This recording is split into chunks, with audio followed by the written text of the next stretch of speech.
আসসালামু আলাইকুম। আপনারা যারা নতুন পাসপোর্ট করবেন এবং নিজে নিজে কীভাবে করবেন কোনো প্রকার দালাল ছাড়াই, সেই প্রসেসটি আজকের ভিডিওতে তুলে ধরবো। আপনার ভিডিওটি সম্পূর্ণ দেখলে এই প্রসেসটি আপনার ক্লিয়ার হয়ে যাবেন। এবং পাসপোর্ট করার জন্য আপনাকে প্রথমে কিন্তু পাসপোর্টের যে অফিসিয়াল ওয়েবসাইট আছে সেই ওয়েবসাইটে আপনাকে আবেদন করতে হবে। সেই আবেদনটাই 90% মানুষ ভুল করে, এবং কী কী ভুল করে সেই বিষয়গুলো আজকে তুলে ধরবো, এবং আপনি যেন সঠিকভাবে আবেদন করতে পারেন সেই প্রসেসটাও তুলে ধরবো। তো কীভাবে নিজে নিজে এই প্রক্রিয়াটা শেষ করবে সেই প্রসেসটি আজকের ভিডিওতে তুলে ধরবো। পাসপোর্টে আবেদন করার জন্য আপনাকে প্রথমে চলে যেতে হবে পাসপোর্টের যে অফিসিয়াল ওয়েবসাইট সেই ওয়েবসাইটে যাওয়ার পর আপনাকে কিন্তু রেজিস্ট্রেশন করতে হবে। তো রেজিস্ট্রেশন অপশনে আপনাকে কিন্তু গিভেন নেম এবং শিওর নেম চাবে। তো সেক্ষেত্রে কিন্তু গিভেন নেমে আপনি দেবেন নামের প্রথম অংশ এবং শিওর নেমে দেবেন আপনার নামের শেষের অংশ। মনে করেন আমার নাম এমডি নাইম ইসলাম, সেক্ষেত্রে আমি দেবো গিভেন নেমে এমডি নাইম এবং শিওর নেমে দেবো ইসলাম। আপনার নামটা যদি একটি অক্ষরে হয়, যেমন মাহমুদুল্লাহ, এটি আপনি দেবেন হচ্ছে শিওর নেমে। শিওর নেমটা হচ্ছে ম্যান্ডেটরি ফিল্ড, আপনাকে কিন্তু শিওর নেমটা বাধ্যতামূলক দিতে হবে। তো এভাবে আপনি গিভেন নেম এবং শিওর নেম প্রদান করবেন। অনেকে প্রশ্ন করেন এমডির পর ডট দিব কি না। উত্তর হচ্ছে না, এমডির পর কোনো ডট দেবেন না, এবং আপনি নামের কোনো অংশে কোনো ডট বা কমা এগুলো ব্যবহার করবেন না। এটি অফিসিয়াল ওয়েবসাইটে সম্পূর্ণরূপে ক্লিয়ারভাবে বলা আছে। সুতরাং আপনার এনআইডিতে যদি ডট থাকেও, সেক্ষেত্রে কিন্তু আপনি পাসপোর্টে আবেদন করার সময় ডট দিবেন না। ডট বা কমা এগুলো কোনো কিছু ব্যবহার করবেন না। সেক্ষেত্রে কিন্তু আবার আপনাকে আবেদনটা বাতিল করতে হবে, সেক্ষেত্রে কিন্তু অনেক ঝামেলা পোহাতে হবে। তাই পরামর্শ থাকবে ডট বা কমা এগুলো ব্যবহার না করার জন্য। 3 নাম্বার যে ভুলটা সবাই করে, পিতামাতার নাম কিভাবে দিবেন। পিতামাতার নাম আপনার এনআইডি অনুযায়ী দিবেন নাকি আপনার পিতামাতার এনআইডি অনুযায়ী দিবেন? উত্তর হচ্ছে আপনার এনআইডি অনুযায়ী দিবেন। এখানে পাসপোর্টে উল্লেখ আছে আপনি যে পিতামাতার নামটা দিবেন সেটা আপনার এনআইডি অনুযায়ী চেক করা হবে, নট পিতামাতার এনআইডি অনুযায়ী।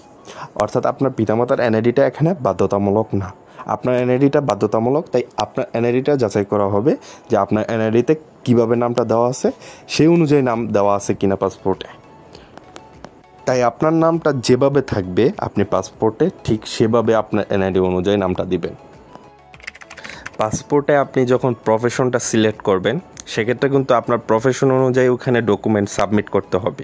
যেমন আপনি যদি স্টুডেন্ট সিলেক্ট করেন, সেক্ষেত্রে আপনাকে স্টুডেন্ট আইডি প্রোভাইড করতে হবে, অথবা আপনার সার্টিফিকেট প্রোভাইড করতে হবে। তো অনেক ক্ষেত্রে সার্টিফিকেটটা গ্রহণযোগ্য হয় না, সেক্ষেত্রে আপনাকে স্টুডেন্ট আইডিটা অবশ্যই প্রোভাইড করতে হবে। আর আপনি যদি সরকারি চাকরিজীবী হন, সেক্ষেত্রে জিও দিতে হবে। আর আপনি যদি বেসরকারি চাকরিজীবী হন, সেক্ষেত্রে এনওসি দিতে হবে। আর আপনি যদি বিজনেসম্যান হন, সেক্ষেত্রে কিন্তু আপনাকে ট্রেড লাইসেন্স দিতে হবে, যেটার মেয়াদ আছে। আর আপনি যদি কোনো কিছু না করেন এবং আপনি যদি মহিলা হয়ে থাকেন, সেক্ষেত্রে হাউস ওয়াইফ দেবেন। আর আপনি যদি কোনো কিছু আপনার ডকুমেন্ট এই অনুযায়ী যদি ডকুমেন্টগুলো না থাকে, সেক্ষেত্রে আপনি প্রাইভেট সার্ভিস সিলেক্ট করবেন। প্রাইভেট সার্ভিস দিলে কি হবে, আপনার কাছে কোনো প্রকার ডকুমেন্ট চাইবে না। তাই যাদের কাছে ডকুমেন্ট নেই তারা প্রাইভেট সার্ভিস দেবেন। 5 নাম্বার যে ভুলটা অনেকে করে থাকে, প্রেজেন্ট এবং পার্মানেন্ট অ্যাড্রেস, বর্তমান ও স্থায়ী ঠিকানা। আপনার ঠিকানা যদি দুইটা ভিন্ন হয়, বর্তমান এবং স্থায়ী ঠিকানা যদি ভিন্ন হয়, সেক্ষেত্রে ভিন্ন দিবেন। সেক্ষেত্রে আপনার পুলিশ ভেরিফিকেশন দুইটা হবে। আর আপনি যদি বর্তমান স্থায়ী ঠিকানা একই দেন, সেক্ষেত্রে আপনি যদি একই হয়ে থাকেন, সেক্ষেত্রে একই দিবেন। সেক্ষেত্রে আপনার পুলিশ ভেরিফিকেশন হবে একটা। তো সেক্ষেত্রে আমার পরামর্শ থাকবে, আপনার যদি ঠিকানা দুইটা একই হয়, সেক্ষেত্রে একই দেবেন। সেক্ষেত্রে আপনার পুলিশ ভেরিফিকেশন একটাই হবে। তো ঠিকানা দেওয়ার ক্ষেত্রে অনেকেই যে ভুলটা করে, তো একটা অপশনে থাকবে সিটি, ভিলেজ বা হাউস। এই গড়টাতে আপনারা কী দেবেন? আপনি যদি গ্রাম এলাকার হন, আপনার গ্রামের নামটা এই গড়টার মধ্যে দিবেন। স্ক্রিনে আপনারা দেখতেই পাচ্ছেন, এরকম গড়টাতে আপনি সিটি, ভিলেজ বা হাউস যে লেখাটা আছে, এখানে আপনি দিবেন আপনার গ্রামের নাম। আর আরেকটা অপশন আসবে রোড, ব্লক বা সেক্টর, ওইখানে দিবেন হচ্ছে আপনি যদি গ্রামের হয়ে থাকেন, সেক্ষেত্রে ওয়ার্ড নাম্বার দিবেন। আর আপনি যদি শহরের হয়ে থাকেন, সেক্ষেত্রে আপনার যদি রোড নাম্বার জানা থাকে, আপনি রোড নাম্বারটা প্রোভাইড করবেন। তো আর যদি আপনি গ্রামের হয়ে থাকেন, সেক্ষেত্রে দিবেন অড নং এত। আপনি স্ক্রিনে দেখতেই পাচ্ছেন, এভাবে আপনি দিবেন। ইমার্জেন্সি কন্ট্যাক্টে আপনি যে কাউকে দিতে পারবেন।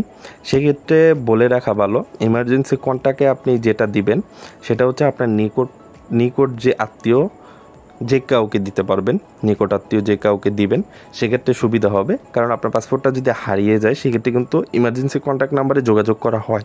সেক্ষেত্রে আপনি চাইবেন অ্যাক্টিভ নাম্বারটা দেওয়ার, যেন আপনার সাথে যোগাযোগ করতে পারে। আপনার এইভাবে আপনি যখন সবগুলো তথ্য ফিল আপ করে ফেলবেন এবং আপনাকে ফাইনালি কিন্তু সাবমিট করতে হবে। সাবমিট করার আগে আপনি কি করবেন, সবগুলো তথ্য আবার চেক করবেন, যেন কোনো তথ্য ভুল আছে কিনা সেগুলো চেক করবেন।